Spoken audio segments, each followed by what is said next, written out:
All right, family, GMOGMedia TV back with another one. So today is my birthday, the big 4-0, January 10th, 1980, family. I don't feel like I'm 40, and I damn sure don't look like I'm 40. You know what I'm saying? So I can honestly say, yeah, I mean, I don't feel like I'm 40. I don't look like I'm 40. I work out twice a day. Um, Spiritually, still growing. Mentally, I'm the best version of myself. You know what I'm saying? But yeah, man, just a major shout out to everybody who gave me birthday wishes and all that stuff. I've never been really big on parties and stuff like that. I could have had a big 4-0 party. But nah, man, I didn't want that at all. So I like seeing other people happy, like my children, as far as that goes. You know what I'm saying?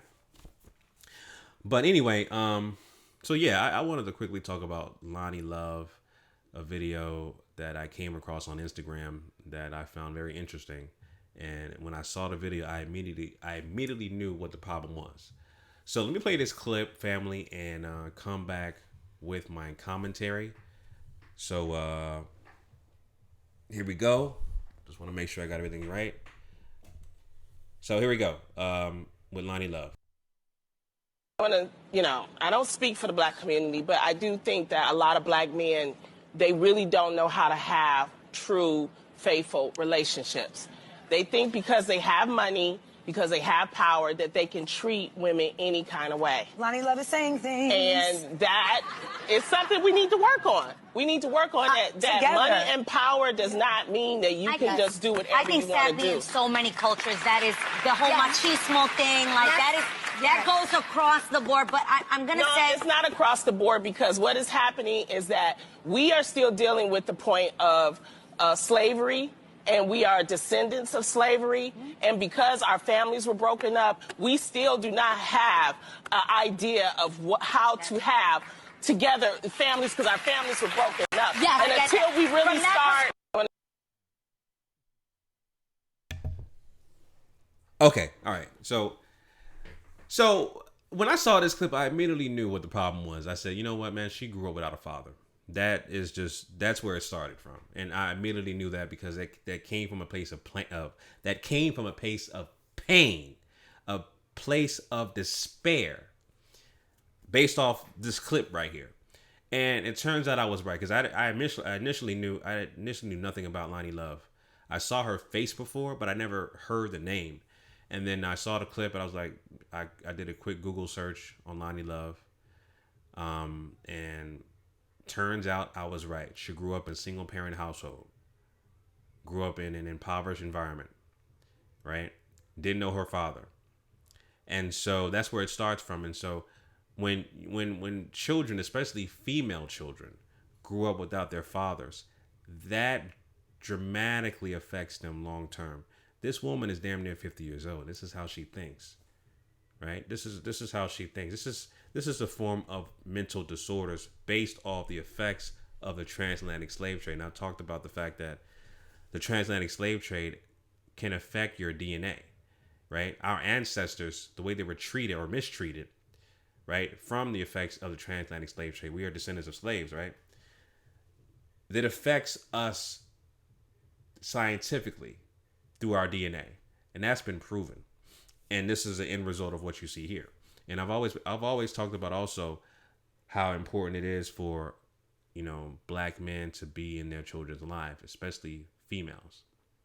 And so when females don't have their fathers in their life, what happens is they grew up looking to cope.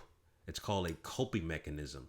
And so they're looking to cope and find solutions to fill a void, right? Because they did not have a father. So, case in point with Loni Love, she grew up without knowing her father. Single parent household, right? So she immediately pigeonholes and stereotypes black men by saying black men all across the board are unfaithful. And she was corrected by her co-host by saying, oh, no. That's all cultures. Loni Love doubled down and said, no, it's not. It's only black men who are unfaithful. That came from a place of pain, despair, abandonment, right? Abandonment, pain, that is deep-rooted issues that she still has not been able to cope and deal with. And so throughout her adult life, she's been dating men that she thought would be similar to her father, but they turn out to be different. And this is basically from I don't really know that, but I'm just speculating, right? I can just tell that she tried to look and date black men, right? And they all failed her because she was trying to fill a void of her father, and they were not like that at all. And so that's why she acts the way she acts now. And that's completely sad. Right? That's completely sad. And I'll play this another clip real quick where she talks about how she grew up in a minute. So I'll play this clip right now and come back with my. It's our girl Loni's turn. Oh my goodness, yes. You guys, this has been a very emotional moment. This is why we love you, Lonnie, because you're so real. Okay, but I gotta get through this. I gotta get my You can do story. it. You can do it. You can do it. Yes, you can. I was born in the Brewster Projects to a single mother.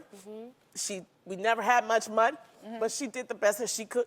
Mama, I know what you did for me. Oh, look at her. I love her very much. Yes. Very, very, very much. Yes. And we didn't know how to read very well. And my mother didn't have much money. But what my mother did do was make me join a book club. And every month I would get a book. And this book right here taught me how to read. Wow. All right. So she basically admits she grew up in a single parent household, grew up in poverty, right? Rough background. That's very typical. And, the lack of a father, the lack of a black male in her life still affects her. She's damn near 50 years old. If not, she is 50. Still dramatically affects her till this day, to the point where she's now dating a Caucasian male. Right here. She's now dating a Caucasian male.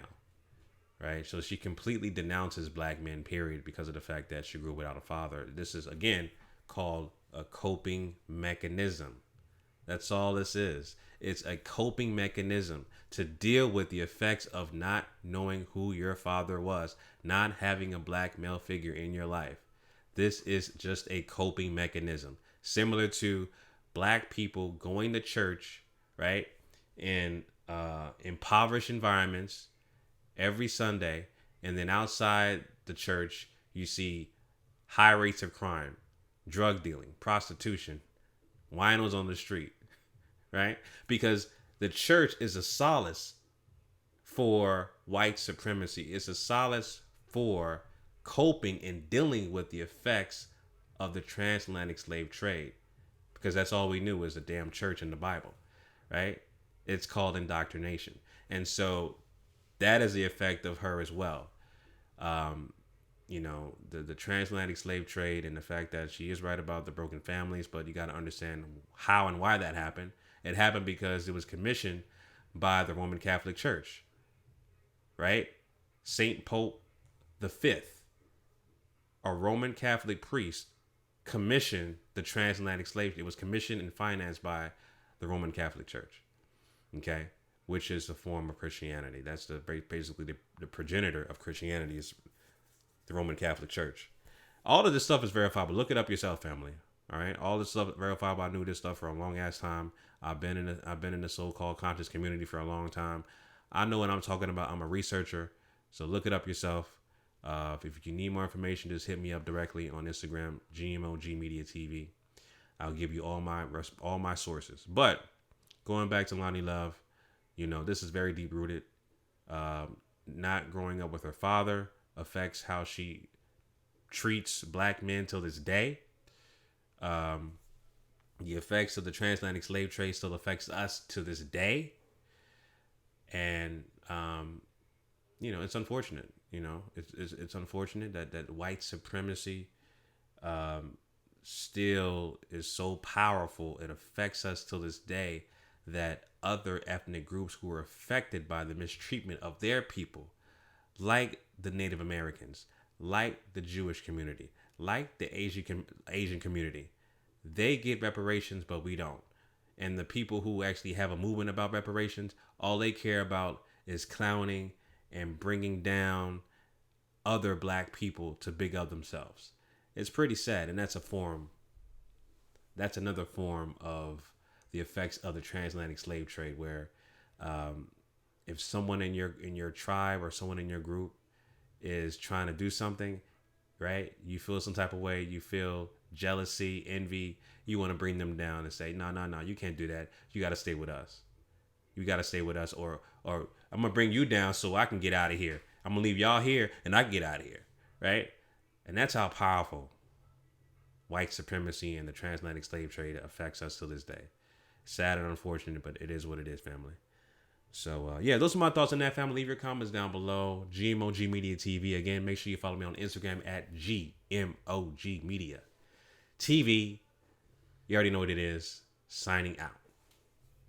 Peace.